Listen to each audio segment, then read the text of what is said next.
আজ আমরা বিংশ শতাব্দীর অন্যতম শক্তিশালী একটা কবিতার গভীরে ডুব দেব। এই কবিতার প্রত্যেকটা লাইনে আছে বাধা ডিঙিয়ে ঘুরে দাঁড়ানোর এক অবিশ্বাস্য শক্তির কথা। তো চলুন শুরু করা যাক এর বিশ্লেষণ। কবিতার শুরুটা দেখুন একেবারে সরাসরি একটা সংঘাত দিয়ে। প্রথম 4টে লাইনেই কিন্তু পুরো ব্যাপারটা পরিষ্কার হয়ে যাচ্ছে, তাই না? একদিকে আছে অত্যাচারী শক্তি, আর অন্যদিকে এক অদম্য সত্তা। একদিকে ইতিহাস বিকৃত করার চেষ্টা চলছে, একেবারে মাটিতে মিশিয়ে দেওয়ার চক্রান্ত, কিন্তু তার জবাবে কি আসছে? এক অসাধারণ প্রত্যয়, যে ধুলোর মতো আমি আবার জেগে উঠব। এই কবিতার গঠনটাই কিন্তু খুব ইন্টারেস্টিং। এটা অনেকটা একটা শক্তিশালী কথোপকথনের মতো। বক্তা এখানে সরাসরি এক নামহীন তুমিকে সম্বোধন করছেন, অত্যাচারীকে। আর পুরো কবিতা জুড়েই আমরা দেখব একটা চ্যালেঞ্জ আর তার পাল্টা জবাবের খেলা। চলুন সেটা একটু ভেঙে দেখি। আচ্ছা, তাহলে এবার একটু দেখে নেওয়া যাক ঠিক কী ধরনের অত্যাচারের মুখোমুখি হচ্ছেন কবিতার বক্তা। এই আক্রমণগুলোই কবিতার সেই চ্যালেঞ্জের দিকটা তৈরি করেছে। প্রথম আক্রমণটা দেখুন, মৌখিক, মানসিক, শব্দ দিয়ে গুলি করা। কি সাংঘাতিক একটা রূপক, তাই না? এটা থেকেই বোঝা যায় যে আক্রমণটা কতটা ধারালো আর কষ্টদায়ক। এরপরের আক্রমণটা কিন্তু আরও সূক্ষ্ম, কথা দিয়ে নয়, এবার চোখ দিয়ে, দৃষ্টি দিয়ে আঘাত করা। এখানে অবজ্ঞা আর ঘৃণার যে একটা নীরব অথচ প্রচণ্ড শক্তিশালী প্রভাব, সেটা তুলে ধরা হয়েছে। অনেক সময় কিন্তু এটা শব্দের চেয়েও বেশি কষ্ট দেয়। আর সবশেষে আসছে চূড়ান্ত আঘাতটা, ঘৃণা দিয়ে একেবারে মেরে ফেলার চেষ্টা।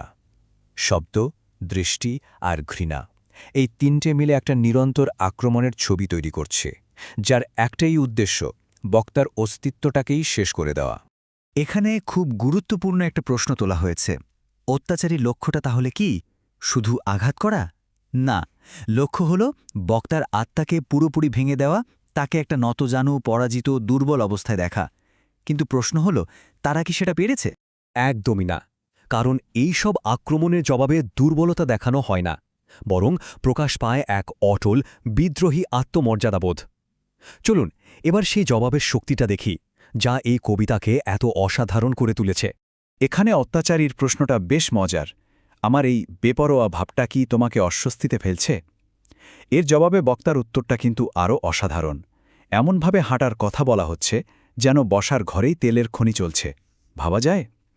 একটা অভিযোগকে কি দারুণভাবে আত্মবিশ্বাস আর অফুরন্ত সম্পদের একটা বিবৃতিতে পাল্টে দেওয়া হলো। আর এই বিদ্রোহী মেজাজটা চলতেই থাকে। পরের প্রশ্ন, আমার এই অধ্যত্ব কি তোমাকে আঘাত দিচ্ছে? আর তার উত্তরে হাসিটাকে তুলনা করা হয়েছে বাড়ির উঠোনে থাকা সোনার খনির সঙ্গে। বক্তার গর্ব আর আনন্দ, এগুলোই তার আসল শক্তির উৎস, আর সেটাকেও কেড়ে নিতে পারবে না। এবার বক্তা নিজের ঘুরে দাঁড়ানোর শক্তিকে প্রকৃতির অমোঘ শক্তির সাথে তুলনা করছেন।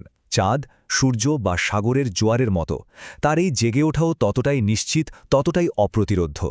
ঠিক যেমন করে আশা নতুন করে জেগে ওঠে, তিনিও বারবার জেগে উঠবেন, এটাকে থামানো অসম্ভব।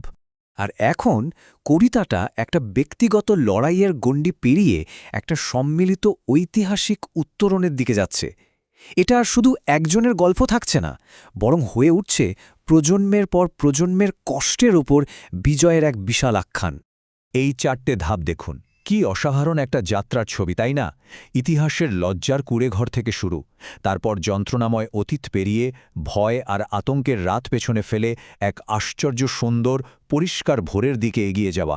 আর প্রত্যেকটা ধাপের শেষে আই রাইজ বা আমি উঠি কথাটা যেন একটা মন্ত্রের মতো এই আরোহণকে আরও শক্তিশালী করে তুলছে।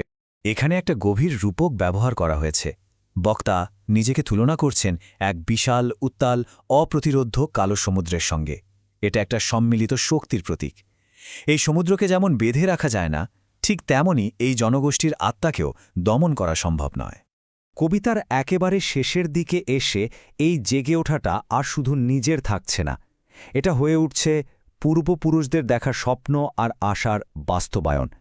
একটা চিরন্তন বার্তা, যা প্রজন্ম থেকে প্রজন্মান্তরে অনুপ্রেরণা জুগিয়ে যাবে।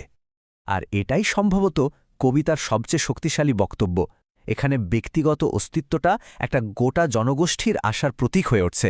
বক্তা বলছেন তিনি নিজেই তার পূর্বপুরুষদের দেওয়া উপহার, তিনি নিজেই দাসেদের স্বপ্ন আর আশা, আর নিজের উত্থানের মধ্যে দিয়েই তিনি সেই স্বপ্নকে সত্যি করছেন।